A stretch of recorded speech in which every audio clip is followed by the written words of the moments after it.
বন্ধুরা সবাই ভালো আছো তো? নতুন একটা ভিডিও নিয়ে তোমাদের সকলের কাছে হাজির হলাম। দেখো বন্ধুরা, আজকে তোমাদের কাছে যে হাজির হলাম বুদ্ধ জুঁই বা অ্যারোমেটিক জুঁই। এই ফুলটি অন্তত বছরে 2 থেকে 3 বার ফোটে, আর প্রচুর প্রচুর পরিমাণে ফোটে। দেখো বন্ধুরা, হাজার হাজার লাখে লাখে ফুল ফুটে আছে এখানে, দেখতে অসাধারণ লাগছে বন্ধুরা।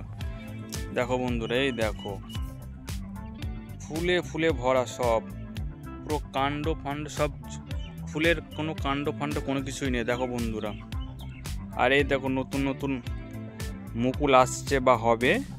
এই দেখো ছোট ছোট বন্ধুরা, দেখো কি সুন্দর হয়ে আছে। বুদ্ধ জুঁই অ্যাকচুয়ালি সাধারণত কিপার ভ্যারাইটির হয়। এটা তোমরা বাড়ির ছাদে বা বাড়ির গেটের সাইডে তোমরা লাগাতে পারো, কারণ এটা হচ্ছে কিপার ভ্যারাইটি যেহেতু হয়, এটা লতি চলে যাবে, তো তোমাকে লতানোর জন্য জায়গাটা দিতে হবে। বুদ্ধ জুঁই সাধারণত তোমরা মাটি অথবা টব লাগাতে পারো। বুদ্ধ জুঁই গাছ সাধারণত লতানো প্রজাতির, তো তার জন্য দেখো লতানো প্রজাতির। তাহলে তোমাকে কি করতে হবে, এটা যেখানে মাটিতে যদি লাগাও, যেখানে মাটিতে লাগাবে বা টবে লাগাতে পারো, টবে একটু বড় টবে দিতে হবে, কারণ এটা প্রচুর লতানো হয়।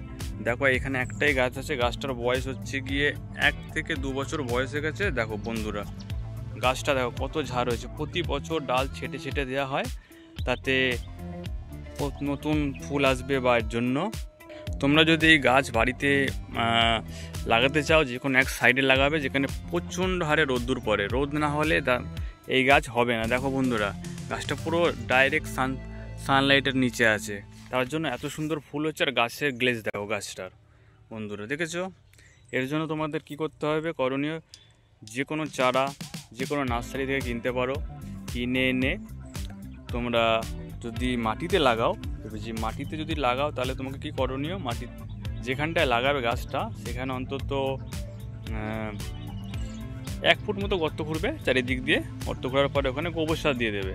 আর তার আগে একটা লক্ষণীয় বিষয়, যেখানটা গাছটা লাগাবে সেখানে যাতে জল না জমে থাকে, ঠিক আছে, বা স্যাঁতস্যাঁতে এলাকা না থাকে। যদি জল জমে থাকে তাহলে সেই গাছ ভালো হবে না বন্ধুরা। তাহলে গাছের গোড়াতে জল জমে গিয়ে গাছ নষ্ট হয়ে যেতে পারে। এই দিকটাকে ভালো করে খেয়াল, উঁচু জায়গা যেখানে জল জমবে না সেখানে গাছটা লাগালে ভালো হয় অ্যাকচুয়ালি। তারপরে কী করবে, ওই গর্তের মধ্যে যদি বর্তমানে নানান ধরনের সার পাওয়া যায়, অত কিছু দেওয়ার দরকার নেই। যদি গোবর সার পাওয়া যায়, গোবর সারের উপর কোনো সার হয় না বন্ধুরা, ঠিক আছে। এবার ওই যেখানটা গর্তটা খুললে বা যেখানটা গাছটা লাগাবে সেখানে কিছুটা পরিমাণ, অর্থাৎ ওই হাফ মতো গর্ত ভর্তি করে দাও গোবর সার দিয়ে, তার উপরে কিছুটা মাটি দিয়ে দাও। আর যদি গোবর সার তোমরা যদি না পেয়ে থাকো, তাহলে বিকল্প হিসাবে ভার্মি কম্পোস্ট দিয়ে দেবে, এবং তার মধ্যে কিছুটা হাড়ের গুঁড়ো দিতে পারো।